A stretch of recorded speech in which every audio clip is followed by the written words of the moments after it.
हम डिस्कस कर रहे हैं retreating monsoon. Retreating monsoon means हम डिस्कस कर रहे हैं विंटर सीजन।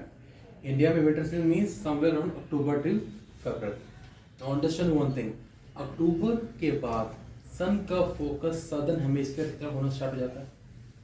जब सन का फोकस सदर्न हेमिस्फीयर का होने की तरफ स्टार्ट हो गया, इट मीन्स सर इंडिया में कहीं ना कहीं धीरे धीरे ठंड आ गई।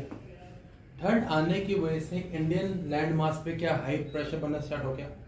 बट हमारी जो वाटर बॉडीज हैं वो कहीं ना कहीं एज कंपेरिजन टू वार्म रहती हैं लैंड के, तो वहाँ कहीं ना कहीं लो प्रेशर बन गया। इसका रिजल्ट क्या हुआ, ITCZ जो कि पहले एडवांसिंग मानसून के टाइम पे नॉर्दर्न प्लेन्स पे था, वो शिफ्ट होके कहाँ चले गया, ओवर इक्वेटर आ गया।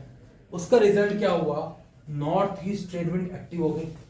North east trade wind now अब इक्वेटर तक आने लग गई and south east trade wind भी ओवर इक्वेटर तक आने लग गई। इसका बड़ा रिजल्ट ये बना, इसमें मैं 3 पॉसिबिलिटीज हम लोग देखेंगे। एक तो बड़े जब लो प्रेशर आपका इंडियन लैंड आपका वाटर बॉडी से बना, तो हाई प्रेशर विंड जब वाटर बॉडीज पे जा रही थी, उन वाटर बॉडीज पे साइक्लोन्स बनने की फॉर्मेशन स्ट्रॉन्ग हो जाती है।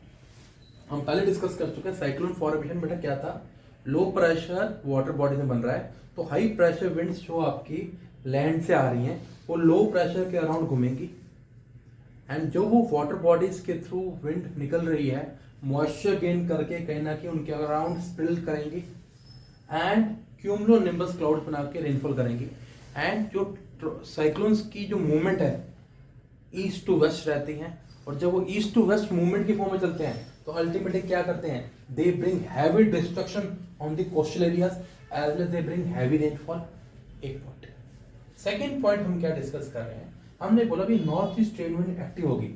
इट मीन जब north east trade wind means north eastern part of India की तरफ से आ रही हैं, तो ये जब by the time they are moving towards equator they came in contact of bay of Bengal, तो बे ऑफ बंगाल से क्या गेन करेंगी, मॉइस्चर गेन करेंगी एंड टुवर्ड्स इक्वेटर की तरफ जब चल रही होती हैं तो इन बिटवीन उनको बीच में क्या मिलता है, तमिलनाडु।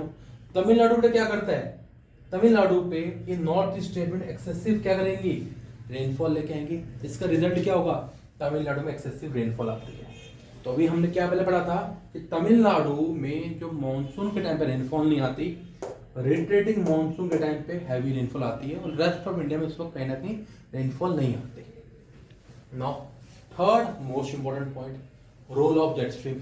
जैसे कि अभी हमने पढ़ा जेट स्ट्रीम कहीं ना कहीं एडवांसिंग मानसून के टाइम पे रोल प्ले करती हैं, इस टाइम पे भी रोल प्ले करती हैं। Jet stream north of India में होती हैं एडवांसिंग मानसून के टाइम में, समर्स के टाइम पे। अब जेट स्ट्रीम कहां पे आ गई, अपनी ओरिजिनल पोजीशन 27 और 30 के बीच में आ गई। नाउ इस टाइम पे ये jet stream north western part of India में कहीं ना कहीं रेनफॉल लेके आने में हेल्प करती हैं, जो कि रबी क्रॉपिंग के लिए हमारा बहुत बड़ा अच्छा पॉइंट बनता है। क्योंकि इसी टाइम पे जैसे इंडियन ओशंस वगैरह में साइक्लोन्स की फॉर्मेशन कहीं ना कहीं बन रही है, उसी टाइम पे you can say Mediterranean sea, red sea, gulf of Oman में भी लो प्रेशर बना हुआ है, मींस इवेपोरेशन कहीं ना कहीं एक्टिव हो रही है, ट्रॉपिकल साइक्लोन से बनते हैं एक्टिव हो रहे हैं। तो वही जो क्लाउड्स हैं किसके कॉन्टेक्ट में आ गए, जेट स्ट्रीम के कॉन्टेक्ट में आ गए। एंड जेट स्ट्रीम जब आपका वेस्ट टू ईस्ट जा रही है तो they are bringing precipitation in these region like Afghanistan, Pakistan, Iran, Iraq and even your northwestern part of India. तो it means northwestern part of India में जो winter rainfall आई इस वजह से आई, जो स्नोफॉल होती है विंटर्स में इस वजह से होती है। तो these are the 3 basic major point with respect to our winter season and rotating monsoon.